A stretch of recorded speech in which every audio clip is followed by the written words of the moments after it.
नमस्कार, स्वागत है आपका मेरे चैनल में। तो फिर मैं आ गई हूँ एक नई वीडियो लेकर और बहुत ही महत्वपूर्ण जानकारी के साथ।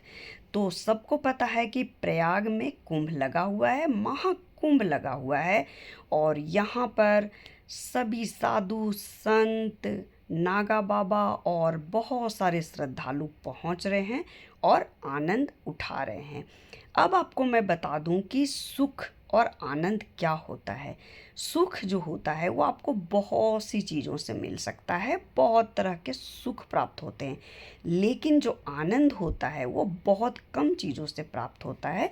तो सुख आप प्राप्त कर सकते हैं, लेकिन आनंद प्राप्त कुछ कम चीज़ों से ही मिलता है। उनमें से एक ये कुंभ भी है, जहाँ पर स्नान करने से आपको परम आनंद महसूस होता है। तो आप इसका आनंद ज़रूर उठाइए।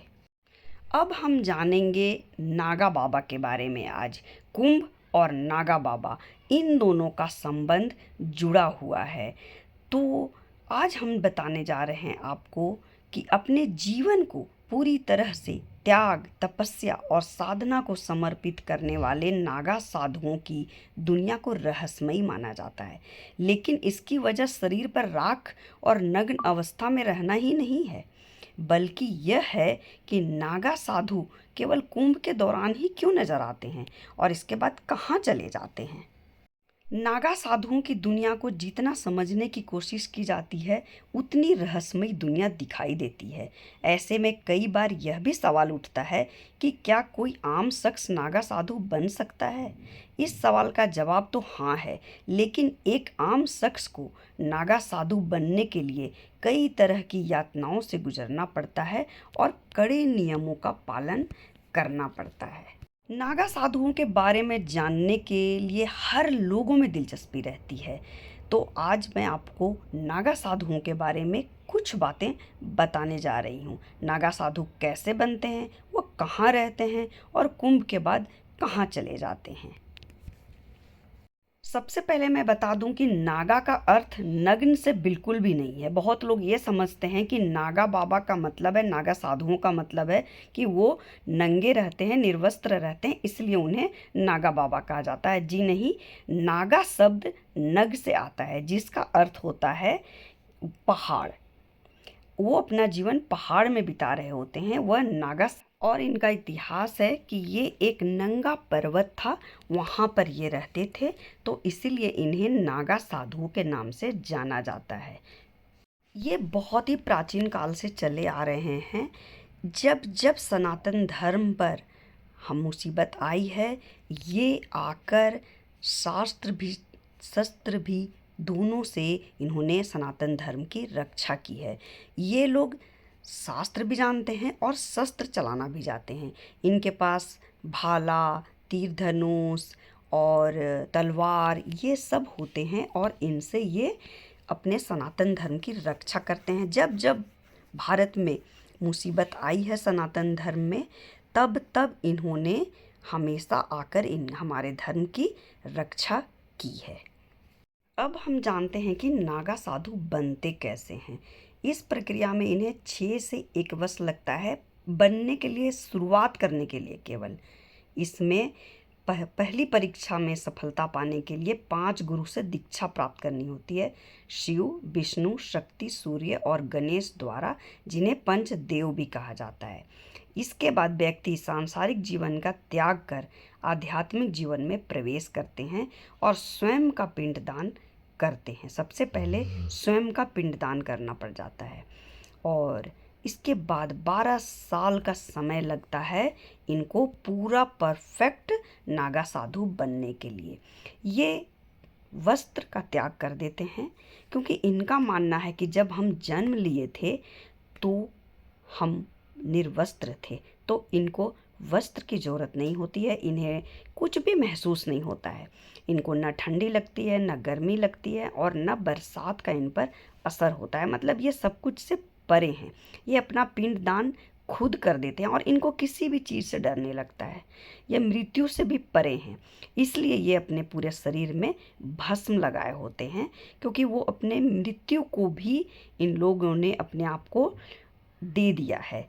इनको कोई चीज़ का असर इनके शरीर में नहीं होता है।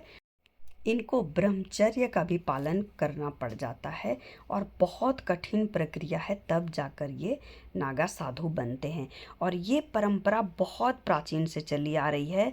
और जब बाद में ये सबसे पहले ये कुंभ में स्नान करते हैं, ये बहुत पहले से प्राचीन से चला आ रहा है कि ये सबसे पहले वहाँ पर स्नान करते हैं, उसके बाद बाकी के संत करते हैं और फिर आम आदमी वहाँ पर स्नान करता है। और कुंभ के बाद ये कहाँ चले जाते हैं ये किसी को पता नहीं रहता है। तो अब बन गया है अखाड़ा। पहले अखाड़ा के नाम से नहीं जाना जाता था, तो अभी अब अखाड़ा बन गया है और उसमें ये रहते हैं। और कुंभ के बाद ये पर्वतों में चले जाते हैं। बहुत लोग तपस्या में लीन रहते हैं और बहुत लोग इधर उधर अखाड़ों में भी रहते हैं। और इनको खाने का क्या है, इन्हें एक दिन में मांग कर भिक्षा लेकर ही खाना है। कुछ लोग भिक्षा मांग कर रहते हैं, इन्हें बस 7 लोगों से ही भिक्षा मांगना है। अगर दिन भर में 7 लोग नहीं मिले तो ये भूखे ही रह जाते हैं। और 7 लोगों से जितना भिक्षा मिलता है उस उतना से ही ये खाते हैं और खुद बनाते हैं और खुद खाते हैं। इनका धरती ही बिछौना होता है और आकाश इनका ओढ़ने का चादर होता है। ये कभी भी बिछावन का इस्तेमाल नहीं करते हैं, कोई भी चारपाई का इस्तेमाल नहीं करते हैं। ये ज़मीन पर ही सोते हैं और 7 लोगों से मिले ही भिक्षा पर ये अपना जीवन यापन करते हैं। बहुत सारे तो तपस्या में लीन रहते हैं, केवल फल फूल खाते हैं, कुछ कुछ नहीं खाते। बहुत तरह के नागा साधुओं का अपना अपना रहने का तरीका है और ये कुंभ में हमें दिखाई देते हैं, बाकी समय में ये दिखाई नहीं देते हैं हमें। इनकी ब्रह्मचर्य की भी परीक्षा होती है और इनको ब्रह्मचर्य का पूरा पालन करना पड़ता है, तब जाकर ये परीक्षा में पास होते हैं और इनको वो पद मिलता है। और इसमें भी इनकी पद अलग अलग होते हैं। इनके रहने के अपने परिश्रम और समय के साथ इनका पद भी बढ़ता रहता है। तो ये हमारे सनातन धर्म के रखवाले हैं। इनको शास्त्र भी आता है, शस्त्र चलाना भी आता है और ये सब कुछ से परे हैं। इन लोगों को कोई भी चीज़ महसूस नहीं होता है, कोई चीज़ की जिज्ञासा नहीं है, कोई चीज़ की इच्छा नहीं है और ये अद्भुत दिखते हैं। पूरे में आप इनको भभूत लगे हुए देखेंगे। इनको जटा बड़ा बड़ा रखना पड़ता है या तो बाल छिलवाना पड़ता है, ऐसे नॉर्मल बाल नहीं रख सकते हैं ये। या तो पूरा बाल निकलवा देना पड़ता है और नहीं तो जटा के रूप में ही बाल रखना पड़ता है इन्हें। और ये जैसे महिलाएं 16 श्रृंगार करती हैं, लेकिन ये 17 श्रृंगार करते हैं। क्या क्या श्रृंगार है वो कभी मैं बाद में बताऊंगी, लेकिन ये 17 श्रृंगार करते हैं और पूरे में भभूत लपेटे हुए होते हैं। और आजकल जैसे ये कुंभ में आते हैं या कहीं तो थोड़ा लंगोट भी पहन लेते हैं या कोई एक चादर ओढ़ लेते हैं ऐसा भी, या गेरुआ वस्त्र पहन लेते हैं, नहीं तो ये कपड़े बिल्कुल नहीं पहनते हैं। तो आप देख सकते हैं, देखिए। और ये अद्भुत होता है, जो बहुत सारे लोग कुंभ में स्नान के बाद इन्हें देखने जाते हैं, इनके बारे में समझने जाते हैं, इन्हें जानने जाते हैं, क्योंकि ये और कहीं आम आदमी को दिख ही नहीं सकते हैं, मिल ही नहीं पाते हैं। तो ये जिज्ञासा रहती है हर के मन में कि हम वहाँ जाएं और इन्हें देखें, क्योंकि ये अद्भुत हैं और कभी कभी दिखाई देते हैं। तो ये तो थी छोटी सी जानकारी नागा साधुओं के बारे में। बहुत सी जानकारी इनके बारे में है, अगर होगा तो मैं अगले वीडियो में इनके बारे में और जानकारी देने की कोशिश करूँगी। ये बहुत ही छोटी सी जानकारी है। तो चलिए मिलते हैं अगले वीडियो में।